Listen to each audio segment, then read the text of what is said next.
പിതാവിൻ്റെയും പുത്രൻ്റെയും പരിശുദ്ധാത്മാവിൻ്റെയും നാമത്തിൽ ആമേൻ. കർത്താവായ ദൈവമേ, അങ്ങയുടെ മക്കളുടെ കുടുംബങ്ങളുടെ മേൽ അങ്ങ് കരുണയായിരിക്കണമേ. ഞങ്ങളുടെ കൂടെ എപ്പോഴും വസിക്കുന്ന കർത്താവെ, ദിവ്യകാരുണ്യമായി ഞങ്ങളിൽ വസിക്കുന്ന കർത്താവെ, ഞങ്ങൾ അങ്ങേക്ക് നന്ദി പറയുന്നു. അങ്ങയുടെ സ്നേഹത്തിലേക്ക്, പരിശുദ്ധാത്മാവിൻ്റെ അഭിഷേകത്താൽ നിറയപ്പെട്ട ത്രിയേക ദൈവത്തിൻ്റെ കൂട്ടായ്മയിലേക്ക് ഞങ്ങളുടെ കുടുംബങ്ങളെ ഞങ്ങൾ ഭരമേൽപ്പിക്കുന്നു. ആ സ്നേഹത്തിലേക്കും ഞങ്ങളുടെ കുടുംബങ്ങളിൽ നിറയപ്പെടുമാറാകട്ടെ എന്ന് ഞങ്ങൾ പ്രാർത്ഥിക്കുന്നു. അറിഞ്ഞും അറിയാതെയും ഞങ്ങളുടെ കുടുംബത്തിലേക്ക് വന്ന ശാപങ്ങളും കണ്ണുനീരും അതിൻ്റെ അനന്തര ഫലങ്ങളും അതുമായിട്ട് ബന്ധപ്പെട്ട അനുഭവങ്ങളും അതിൻ്റെ സഹനങ്ങളും പൈശാചിക പീഡകളും ഞങ്ങളെ കുടുംബത്തിന് എടുത്തു മാറ്റിക്കൊണ്ട് ഞങ്ങളോടും ഞങ്ങളുടെ കുടുംബത്തോടും കരുണയായിരിക്കണമേ എന്ന് ഞങ്ങൾ പ്രാർത്ഥിക്കുന്നു. പരിശുദ്ധാത്മാവേ, എഴുന്നള്ളി വരണമേ. കൊടുങ്കാറ്റ് പോലെ ഞങ്ങളുടെ കുടുംബങ്ങളിൽ ആഞ്ഞു വീശണമേ. ഞങ്ങളുടെ കൂട്ടായ്മയിൽ ആഞ്ഞു വീശണമേ. മറ്റെല്ലാ ആരോപികളെയും ബഹിഷ്കരിച്ച് ആട്ടിപ്പായിച്ചുകൊണ്ട് അന്ധകാരത്തിലേക്ക് പ്രകാശമെന്ന പോലെ ശക്തമായ പ്രകാശത്തിന്റെ അഭിഷേകമായി കൊടുങ്കാറ്റ് പോലെ ഞങ്ങളുടെ കുടുംബത്തിലേക്ക് വന്ന് നിറയണമേ, ആഞ്ഞടിക്കണമേ എന്ന് ഞങ്ങൾ പ്രാർത്ഥിക്കുന്നു. ആമേൻ. പ്രിയപ്പെട്ട ദൈവമക്കളെ, നമ്മള് 16-ാം സങ്കീർത്തനം വലിയ അഭിഷേകത്തിന്റെ ഒരു സങ്കീർത്തനമാണ്. അവിടെ പറയുകയാണ്, ഞാൻ അങ്ങയിൽ ശരണം വച്ചിരിക്കുന്നു, അവിടെ നിന്നാണ് എൻ്റെ കർത്താവ്. വീണ്ടും പറയുകയാണ്, കർത്താവാണ് എൻ്റെ ഓഹരിയും പാനപാത്രം എന്നൊക്കെ പറഞ്ഞ് 8-ാമത്തെ വചനത്തില് സങ്കീർത്തനായ ദാവീദ് പറയാണ്, കർത്താവ് എപ്പോഴും എൻ്റെ കൺമുമ്പിലുണ്ട്, അവിടുന്ന് എൻ്റെ വലത്ത് ഭാഗത്തുള്ളത് കൊണ്ട് ഞാൻ കുലുങ്ങുകയില്ല. പ്രിയപ്പെട്ട മക്കളെ, കർത്താവ് എപ്പോഴും നമ്മുടെ കൺമുമ്പിലുണ്ട്. കർത്താവ് നമ്മുടെ വലത്ത് ഭാഗത്തുണ്ട്. കർത്താവ് എപ്പോഴും നമ്മുടെ കൂടെയുണ്ട്. ഈ സാന്നിധ്യം അനുഭവിച്ച് കർത്താവിനെ കൂടെ നിർത്തി പ്രത്യാശയില് നമ്മുടെ ശരണം, നമ്മുടെ രക്ഷ നമുക്കെല്ലാം തരാൻ കഴിയുന്ന കർത്താവ് എപ്പോഴും നമ്മുടെ അരികിലുണ്ട്, നമ്മുടെ കൂടെയുണ്ട് എന്നുള്ള തിരിച്ചറിവോടെ നമ്മുടെ കുടുംബങ്ങളെ കർത്താവിലേക്ക് നമുക്ക് സമർപ്പിക്കാം. നമ്മുടെ കുടുംബത്തിലേക്ക് കർത്താവിന്റെ സാന്നിധ്യം നമുക്ക് വിളിച്ചു കൊണ്ടുവരാം. നമ്മെ രക്ഷിക്കുന്ന, നമ്മുടെ ഓഹരിയായ, നമ്മുടെ രക്ഷയായ, നമ്മുടെ എല്ലാത്തിൻ്റെയും ഉടയവനായ, നമ്മുടെ ഭാഗഭാഗിത്വമായ, നമ്മുടെ അവകാശമായ ദൈവമായ കർത്താവ് നമ്മെ രക്ഷിക്കും, നമ്മെ മോചിപ്പിക്കും. ഏതവസ്ഥയിൽ നിന്നും കർത്താവിനെ വിളിച്ചപേക്ഷിക്കാം നമുക്ക്. പ്രിയപ്പെട്ട മക്കളെ, ഇന്ന് നമ്മൾ ചിന്തിക്കുന്ന ഒരു വലിയ കണ്ണുനീരിന്റെ മേഖല സാമ്പത്തിക മേഖലയുടെ മേൽ വീണ കണ്ണുനീരാണ്. അതായത് നമ്മുടെ കുടുംബത്തില്, നമ്മുടെ പാരമ്പര്യത്തില് ഏതെങ്കിലും വ്യക്തിയിലൂടെ സാമ്പത്തിക മേഖലയുടെ മേൽ കണ്ണീര് വീണിട്ടുണ്ടോ? ഉദാഹരണം പറയുകയാണെങ്കിൽ, മദ്യം വിൽക്കുന്ന ഒരവസ്ഥ, മദ്യം വിറ്റ് സമ്പത്ത് വീട്ടിലേക്ക് കൊണ്ടുവന്ന ഒരവസ്ഥ. നമുക്കറിയാം, ഈ മദ്യപാനത്തിലൂടെ അതിന്റെ അനന്തരഫലമായിട്ട് അനേകം മക്കള് കരഞ്ഞിട്ടുണ്ട്. ആഹാരം നിഷേധിക്കപ്പെട്ട മക്കള്, പഠിക്കാൻ പറ്റാതെ പോയ മക്കള്, അതിന്റെ പേരിൽ മദ്യപിച്ച് ക്രൂരമായ പീഡനമേൽപ്പിച്ചപ്പോ ആ വീണ കണ്ണീര്, ഒത്തിരി ഭാര്യമാരുടെ കണ്ണുനീര് വീണിട്ടുണ്ട്, ഒത്തിരി മക്കളുടെ കണ്ണീര് വീണിട്ടുണ്ട്, ഒത്തിരി പ്രായമായ കാർന്നോമാരുടെ കണ്ണീര് വീണിട്ടുണ്ട്. ഈ പൈസ കൊടുത്ത് മദ്യം വാങ്ങിച്ച് കുടിച്ചവര് കുടുംബത്തിൽ കാട്ടിക്കൂട്ടിയ കോപ്രായങ്ങള്, ഉത്തരവാദിത്വമില്ലാത്ത ജീവിതങ്ങള്, ഭക്ഷണം വാങ്ങിച്ചു കൊടുത്തില്ല, പഠിക്കാൻ അവർക്ക് മക്കൾക്ക് പൈസ കൊടുത്തില്ല, കാർന്നമാർക്ക് മരുന്ന് മേടിക്കേണ്ട പൈസ, ആ പൈസ ഇന്ന് മദ്യം വാങ്ങിക്കാൻ വേണ്ടി കൊടുത്തപ്പോ ആ മദ്യം കൊടുത്തത് നീയാണെങ്കിൽ, നമ്മുടെ കുടുംബത്തിലെ ആരെങ്കിലും ആണെങ്കിൽ, ആ കുടുംബത്തിലേക്ക് വന്ന പൈസയുടെ മേൽ, സമ്പത്തിന്റെ മേൽ അനേകം പാവപ്പെട്ട മക്കളുടെ കണ്ണുനീരിന്റെ സാന്നിധ്യമുണ്ട്. ബ്ലേഡ്, അമിതമായ പലിശ, ക്രൂരമായ പലിശ വാങ്ങിച്ച് അതിനുവേണ്ടി ജപ്തി ചെയ്ത്, അതിനുവേണ്ടി പീഡിപ്പിച്ച്, അവരെ കൊണ്ട് വീണ്ടും കടമെടുപ്പിച്ച് കടത്തിൽ മുഴുക്കി. നമുക്കറിയാം, അതിന്റെ പേരില് എന്തുമാത്രം പേര് കരഞ്ഞിട്ടുണ്ടാകും. പലിശയിലൂടെ കടന്നു വന്ന പൈസ വീട്ടിലുണ്ടെങ്കിൽ ആ സമ്പത്തിന്റെ മേൽ അനേകം പാവപ്പെട്ട മക്കളുടെ കണ്ണുനീരും നിസ്സഹായതയുടെ ഒരു കണ്ണുനീരുണ്ട്. അവർക്ക് നിഷേധിക്കപ്പെട്ട പഠനം, ഭക്ഷണം, ജോലി, പാർപ്പിടം, അതിന്റെ പേരിൽ ആ മക്കൾ കരഞ്ഞു, ആ കണ്ണുനീര് നമ്മുടെ കുടുംബത്തിൽ കടന്നു വന്ന സമ്പത്തിന് മേലുണ്ടെങ്കിൽ അത് ഒടുക്കത്തെ ശാപമാണ് മക്കളെ. അതോടൊപ്പം തന്നെ കൂലി കൊടുക്കാതെ വഞ്ചിച്ച് തട്ടിച്ച് അതിർത്തിക്കല്ല് മാറ്റി മറ്റുള്ളവന് അർഹതപ്പെട്ട പൈസ അല്ലെങ്കിൽ മറ്റുള്ളവന് സന്തോഷത്തിന്, സമാധാനത്തിന്, സുഖമായ ജീവിതത്തിന്, പാർപ്പിടത്തിന് അവകാശപ്പെട്ട പൈസ എങ്ങനെയെങ്കിലും നമ്മുടെ കുടുംബത്തിലേക്ക് വന്നിട്ടുണ്ടെങ്കിൽ അതിന്റെ പേരിൽ കരഞ്ഞ മക്കളുടെ കണ്ണുനീരിന്റെ സാന്നിധ്യം നമ്മുടെ കുടുംബത്തിന്റെ സാമ്പത്തിക മേഖലകളുടെ മേൽ വീണിട്ടുണ്ട്. അത് നമ്മൾ മനസ്സിലാക്കണം പ്രിയപ്പെട്ടവരെ. അതുകൊണ്ട് ഞാൻ പറയും, അർഹതയില്ലാത്ത ഒരു പൈസ നമ്മുടെ കുടുംബത്തിലേക്ക് കടന്നു വന്നിട്ടുണ്ടെങ്കിൽ അത് ശാപത്തിന്റെ പൈസയാണ്. അവിടെ പിശാചി കയറും, അവിടെ പിശാചി കയറും. കൈക്കൂലി വാങ്ങിച്ച പൈസ, അനർഹമായ പൈസ. ഞാൻ ഓർക്കാണ്, ചില മക്കളൊക്കെ ആർത്തിപ്പിടിച്ച് പൈസ വാങ്ങിച്ചു കൂട്ടും. ചില ട്രാവൽ ഏജൻസിക്കാരുണ്ട്. കഴിഞ്ഞ ദിവസം ഞാൻ പറഞ്ഞില്ലേ, ഓസ്ട്രേലിയക്ക് എന്താ പറയാ, അസൈലം വിസ എന്ന് പറഞ്ഞാൽ അഭയാർത്ഥികൾക്ക് കൊടുക്കുന്ന വിസയാണ്. അങ്ങനെ വിസ എടുപ്പിച്ച് അങ്ങനെ രീതിയിൽ വിസ കൊടുക്കാമെന്നൊക്കെ പറഞ്ഞ് ഈ പാവപ്പെട്ട മക്കൾക്ക് റെഫ്യൂജി വിസ എന്ന് പറഞ്ഞാൽ അറിയില്ല. റെഫ്യൂജി വിസ അങ്ങനെ എടുത്ത് അതിന് ആദ്യം 8 ലക്ഷം രൂപ ഇതൊക്കെ വാങ്ങിച്ചെടുത്തുകൊണ്ട് അനേകം മക്കളെ, പാവപ്പെട്ട മക്കളെ കയറ്റിവിടുന്നവര്. കഴിച്ചു കണ്ടില്ലേ, ഒരുത്തൻ 700 കോടി രൂപയുണ്ട് അവന്. എങ്ങനെ ഉണ്ടായെന്നറിയോ? ഈ പാവപ്പെട്ട മക്കളെ വിദേശത്തേക്ക് കയറ്റിക്കൊണ്ട് വിടാമെന്ന് പറഞ്ഞ് ഫേക്കായിട്ടുള്ള വിസയൊക്കെ ഉണ്ടാക്കി കയറ്റിവിടുന്നവൻ ന്യൂസിലാൻഡില് ജയിലിലാണ്. 700 കോടി രൂപ നോർത്തോക്കി. ആ കോടി രൂപയുടെ പിന്നില് എന്തുമാത്രം പാവപ്പെട്ട മക്കള് ലോൺ എടുത്ത് കഷ്ടപ്പെട്ട് കടം വാങ്ങി ഇല്ലാത്തത് ഉണ്ടാക്കി കൊടുത്ത പൈസയാണ്. ആ പൈസ കണ്ണുനീരിന്റെയും, എന്താ പറയാ മക്കളെ, അന്യായമായ പൈസ, കണ്ണുനീരിന്റെ പൈസ. ആ കണ്ണുനീർ വീണ പൈസ നിന്റെ കുടുംബത്തിൽ നീയോ നിന്റെ മക്കളോ തലമുറയോ നമ്മുടെ കുടുംബമോ നമ്മുടെ മക്കളോ സാമ്പത്തിക മേഖലകളെ വീണിട്ടുണ്ടെങ്കിൽ ഒരിക്കലും അതനുഭവിക്കില്ല മക്കളെ. അത് ശാപത്തിൻ്റെതാണ്, അത് കണ്ണുനീരിന്റെയാണ്, അത് കണ്ണുനീരിന്റെയാണ്, അത് രക്തത്തിന്റെ വിലയാ. അത് ഒരിക്കലും ഒരു കുടുംബത്തിലും ഗതി പിടിക്കത്തില്ല. അത് ശാപമാണ്. അതിലൂടെ പിശാച് കയറും. അതുകൊണ്ട് തന്നെ ഇന്ന് കടം കയറി മുടിഞ്ഞ് സാമ്പത്തിക മേഖല തകർന്നടിഞ്ഞിരിക്കുമ്പോ നമ്മൾ പരിശോധിക്കേണ്ട വലിയൊരു മേഖലയാണ് നമ്മുടെ സാമ്പത്തിക മേഖലയുടെ മേൽ ഏതെങ്കിലും ഇതുപോലത്തെ കണ്ണുനീര് നമ്മളായിട്ടോ പൂർവികരായിട്ടോ വീണ് കിടക്കുന്നുണ്ടോ? ഉണ്ടെങ്കിൽ ഓർത്തേക്കണം, അതൊരിക്കലും നമ്മുടെ കുടുംബത്തിലോ മക്കൾക്കോ അനുഭവിക്കാൻ പറ്റില്ല. അത് സത്യമാണ്, ചരിത്രമാണ്. ഞാൻ പറഞ്ഞില്ലേ, ബ്ലേഡ്, കൈക്കൂലി, ചതി, വഞ്ചന, ഫേക്ക്, ഇങ്ങനെയുള്ള കാര്യങ്ങളിലൂടെ അന്യായമായ പൈസ, അനർഹമായ പൈസ നമുക്ക് ലഭിക്കുകയും നമ്മളത് ഉപയോഗിക്കുകയും ചെയ്യുന്നുണ്ടെങ്കിൽ അതിലൂടെ ശാപം കടന്നു വരും. പിശാച് ആ കുടുംബത്തിന്റെ സാമ്പത്തിക മേഖലയെ നശിപ്പിച്ച് ഇല്ലാണ്ടാക്കി അവസാനം കടം കയറി മുടിഞ്ഞ് അല്ലെങ്കിൽ ഇതുപോലെ ജയിലിലോ എവിടെയെങ്കിലും കടിഞ്ഞു ഒടുങ്ങിത്തീരും. അതുകൊണ്ട് നമ്മളൊരു കാര്യം മനസ്സിലാക്കണം, നമ്മുടെ ജീവിതത്തിലെ സാമ്പത്തികം അല്ലെങ്കിൽ സാമ്പത്തിക മേഖല അനുഗ്രഹത്തിൻ്റെതായിരിക്കണം.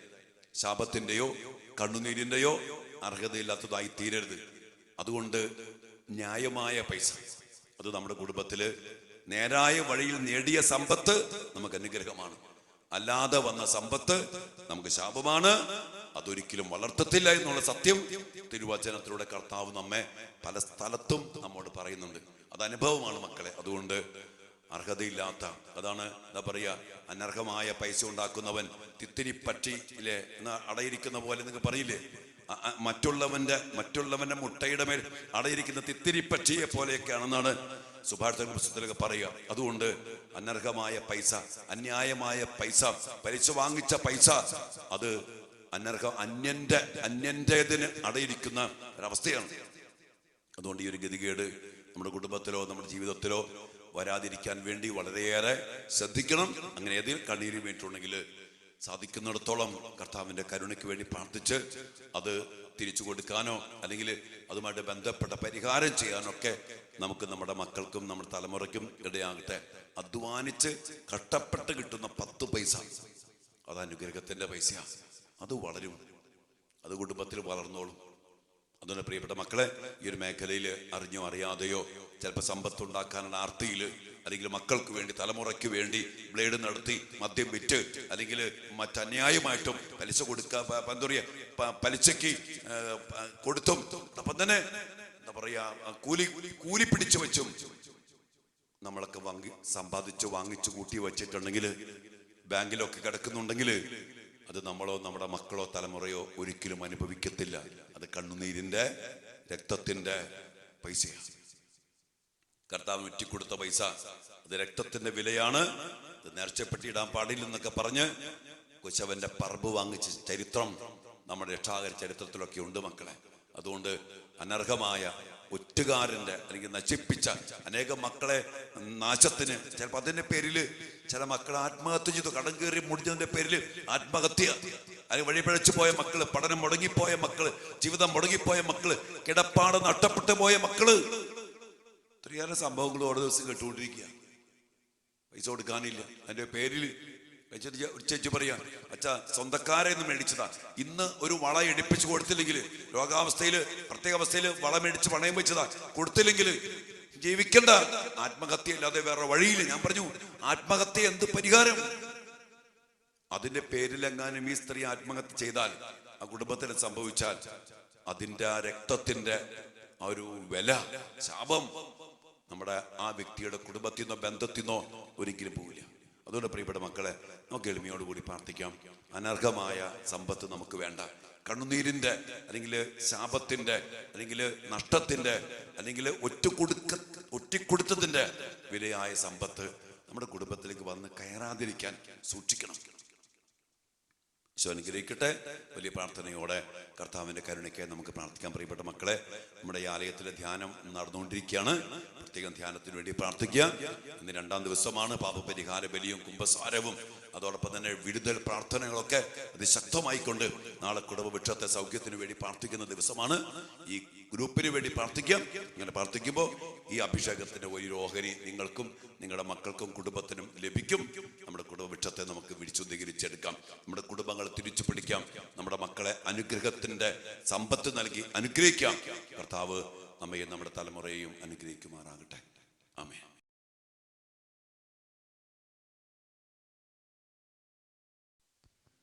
പരിശുദ്ധ പരമ ദിവ്യകാരുണ്യ ഈശോയ്ക്ക് എന്നേരവും ആരാധനയും സ്തുതിയും പുകഴ്ചയും ഉണ്ടായിരിക്കട്ടെ.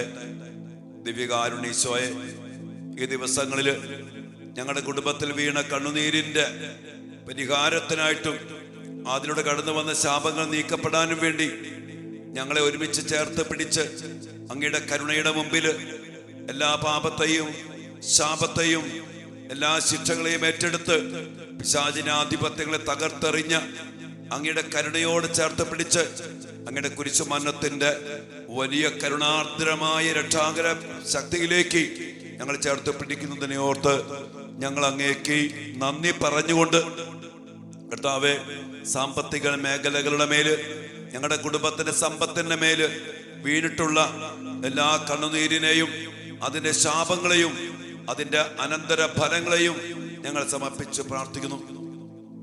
ഈശോയെ, അറിഞ്ഞോ അറിയാതെയോ സമ്പത്തുണ്ടാക്കാനുള്ള വ്യാമോഹത്തില് ഞങ്ങളെ പ്രിയപ്പെട്ടവര് മദ്യം വിറ്റ് പൈസ ഉണ്ടാക്കി, ബ്ലേഡ് നടത്തി പൈസ ഉണ്ടാക്കി, ഒത്തിരിയേറെ ചതിച്ച് കൂലി കൊടുക്കാതെ അനർഹമായിട്ട് സമ്പാദിച്ചത്, കൈക്കൂലി വാങ്ങിച്ച് അല്ലെങ്കിൽ അന്യായമായ രീതിയിൽ പൈസ ഉണ്ടാക്കിയത്, കർത്താവ്, ഇതെല്ലാം അങ്ങേത്തിന് മുമ്പിലേക്ക് ഞങ്ങൾ സമർപ്പിച്ച് പ്രാർത്ഥിക്കുന്നു. താനിടാത്ത മുട്ടയ്ക്ക് അടയിരിക്കുന്ന തിത്തിരി പക്ഷിയെ പോലെ അന്യന്റെ പൈസ സ്വന്തമാക്കിക്കൊണ്ട്, കർത്താവെ, ശാപത്തിന്റെ വലിയ അവസ്ഥകളിലേക്ക് ഞങ്ങളുടെ കുടുംബങ്ങളൊക്കെ വീണു പോയിട്ടുണ്ട്. മരിച്ചുപോയ ഞങ്ങളുടെ പൂർവീകര്, അവരിലൂടെ കടന്നു വന്ന സാമ്പത്തിക മേഖലകള്, അവരുണ്ടാക്കിയ സമ്പത്ത്, ഞങ്ങൾ ഇന്ന് അനുഭവിക്കുന്ന സമ്പത്തിന്റെ മേല്, വീടിന്റെ മേല്, മണ്ണിന്റെ മേല്, ഇതുമായിട്ട് ബന്ധപ്പെട്ട ഏതെങ്കിലും മക്കളുടെ കണ്ണുനീര് വീണിട്ടുണ്ടെങ്കിൽ ഈശോയെ, ഞങ്ങൾ അങ്ങയോട് മാപ്പ് ചോദിക്കുന്നു. ആ കണ്ണുനീരിന് കാരണമായ ഞങ്ങളുടെ പ്രിയപ്പെട്ടവരെ അങ്ങയുടെ കരുണയിലേക്ക് ഞങ്ങൾ സമർപ്പിച്ച് പ്രാർത്ഥിക്കുന്നു. ഞങ്ങളും ഞങ്ങളുടെ കുടുംബാംഗങ്ങളും, കർത്താവെ, അതുപോലെ ചെയ്തു പോയ, സമ്പാദിച്ചു പോയ എല്ലാ സമ്പത്തിനെയും അങ്ങയുടെ തിരുമുമ്പിലേക്ക് ഞങ്ങൾ സമർപ്പിച്ച് പ്രാർത്ഥിക്കുന്നു. കണ്ണുനീരിന്റെ ശാപങ്ങളും അതിലൂടെ പിശാചിന് ലഭിച്ച അവകാശങ്ങളും ഈശോയെ അങ്ങ് അവസാനിപ്പിക്കണമേ. ഞങ്ങളോട് കരുണ തോന്നണമേ. നീതിയോടെ പെരുമാറുവാൻ ഞങ്ങൾക്ക് കൃപ നൽകണമേ. അനർഹമായ സമ്പത്ത് സക്കേവൂസിനെ പോലെ വഞ്ചിച്ചെടുത്തത് 4 ഇരട്ടിയായി തിരിച്ചു കൊടുക്കുന്നെന്ന് പറഞ്ഞതുപോലെ അനർഹമായത് പരിഹാരം ചെയ്ത് കർത്താവെ തിരിച്ചു കൊടുക്കേണ്ടതാണെങ്കിൽ തിരിച്ചു കൊടുക്കാൻ ഞങ്ങൾക്കും ഞങ്ങളുടെ കുടുംബങ്ങൾക്കും ഇടയാകട്ടെ. നീതിയോടെ ന്യായത്തോടെ ചെയ്യാൻ വേണ്ട പുതിയൊരു അഭിഷേകവും ഒരു വെളിച്ചവും ഞങ്ങളുടെ കുടുംബത്തിനും ഞങ്ങൾക്ക് ഓരോരുത്തർക്കും നൽകി അനുഗ്രഹിക്കണമേ എന്ന് പ്രാർത്ഥിക്കുന്നു. അതുമായിട്ട് ബന്ധപ്പെട്ട എല്ലാ ശാപങ്ങളും എടുത്തു മാറ്റണമേ. ആ കണ്ണുനീരിന് അനന്തരഫലമായിട്ട് ഞങ്ങളുടെ കുടുംബത്തില് സാമ്പത്തിക പ്രതിസന്ധികളോ തകർച്ചകളോ തടസ്സങ്ങളോ പൈശാചിക പീഡകളോ കെട്ടുകളോ ബന്ധനങ്ങളോ കടന്നു വന്നിട്ടുണ്ടെങ്കിൽ ഈശോയുടെ മഹാകരുണയിലേക്ക് സമർപ്പിച്ച് പ്രാർത്ഥിക്കുന്നു. ഞങ്ങളുടെ കുടുംബങ്ങളെ സാമ്പത്തിക മേഖലകളെ ആദ്യം നിന്നൊക്കെ മോചിപ്പിക്കണമേ. ഇത് ഞങ്ങൾ അനുഭവിക്കുന്ന ചില കടബാധ്യതകള്, സാമ്പത്തിക തകർച്ചകള്, ജപ്തി, ഒത്തിരിയേറെ ബാധ്യതകള് ഈശോയെ അതുമായിട്ട് ബന്ധപ്പെട്ട് ഈ ഒരു കണ്ണുനീരിന്റെ സാന്നിധ്യമുണ്ടെങ്കിൽ എല്ലാം അറിയുന്ന കർത്താവെ അങ്ങ് അത് കാണണമേ, ഏറ്റെടുക്കണമേ, ഞങ്ങളെ മോചിപ്പിക്കണമേ. ഞങ്ങളോടും ഞങ്ങളുടെ തലമുറയോടും ഞങ്ങളുടെ സാമ്പത്തിക മേഖലകളോടും കരുണയായിരിക്കണമേ എന്ന് ഞങ്ങൾ പ്രാർത്ഥിക്കുന്നു. ഈശോ അതിലൂടെ കടന്നു വന്ന എല്ലാ പൈശാചിക സ്വാധീനങ്ങളെയും അന്ധകാര ശക്തികളെയും അങ്ങയുടെ കുരിശുമന ശക്തിയാൽ നിർവീര്യമാക്കണമേ എന്ന് പ്രാർത്ഥിച്ചുകൊണ്ട് അങ്ങയുടെ മക്കൾ പ്രാർത്ഥിക്കുന്നു.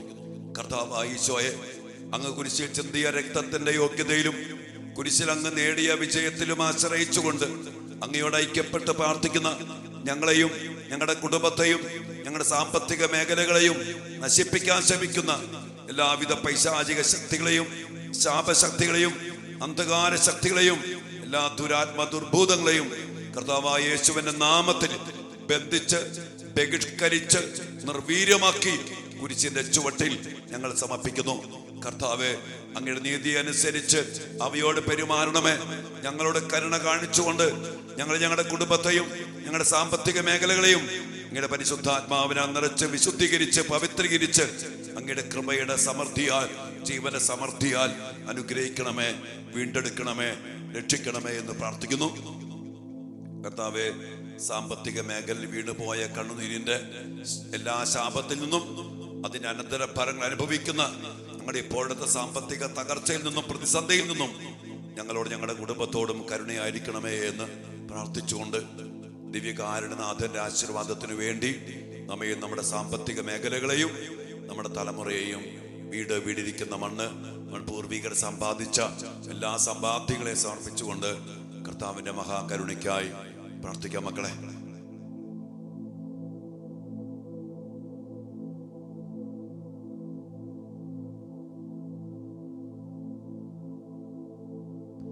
പരിശുദ്ധ ശരീരത്താലും വിലയേറിയ രക്തത്താലും പാപത്തിൻ കറകളിൽ നിന്നും മർത്യനു നീ മോചനമേകി സകലേശാ ദിവ്യ കടാക്ഷം തൂകണമേ വത്സല സുതരിൽ നിർമ്മലരായി ജീവിച്ചിടുവാൻ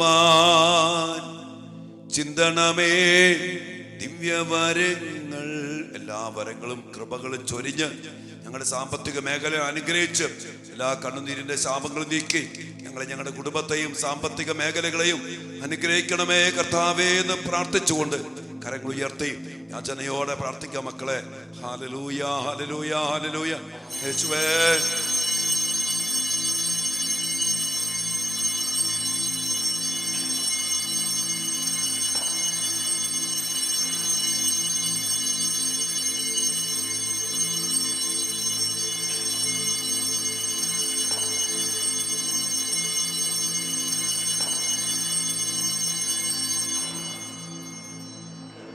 പരിശുദ്ധ പരമ ദിവ്യകാരുണ്യ ഈശോയ്ക്ക് എന്നേരവും ആരാധനയും സ്തുതിയും പുകഴ്ചയും ഉണ്ടായിരിക്കട്ടെ. ഒരു നിമിഷം കർത്താവിന്റെ സന്നിധിയിലേക്ക് നമ്മുടെ സാമ്പത്തിക മേഖലകളെ സമർപ്പിക്കാം. നമ്മൾ വസിക്കുന്ന വീട്, വീടിരിക്കുന്ന മണ്ണ്, നമ്മുടെ സമ്പത്ത്, പറമ്പ്, ജോലി, ഉപജീവന മാർഗങ്ങൾ എല്ലാം സമർപ്പിക്കാം. ഇവിടെ മേലേതെങ്കിലും അനർഹമായ കണ്ണുനീരിന്റെ സാന്നിധ്യമുണ്ടെങ്കിൽ കർത്താവിന്റെ വലിയ കരുണ ഞങ്ങളുടെ മേൽ ചൊരിയണമേ. അങ്ങയുടെ തിരു രക്തം തളിച്ച് കർത്താവെ ഞങ്ങളുടെ കുടുംബത്തോടും സാമ്പത്തിക മേഖലയോടും കരുണയായിരിക്കണമേ. അങ്ങ് വീണ്ടെടുക്കണമേ. ഞങ്ങളെയും ഞങ്ങളുടെ കുടുംബത്തെയും അനുഗ്രഹിക്കണമേ.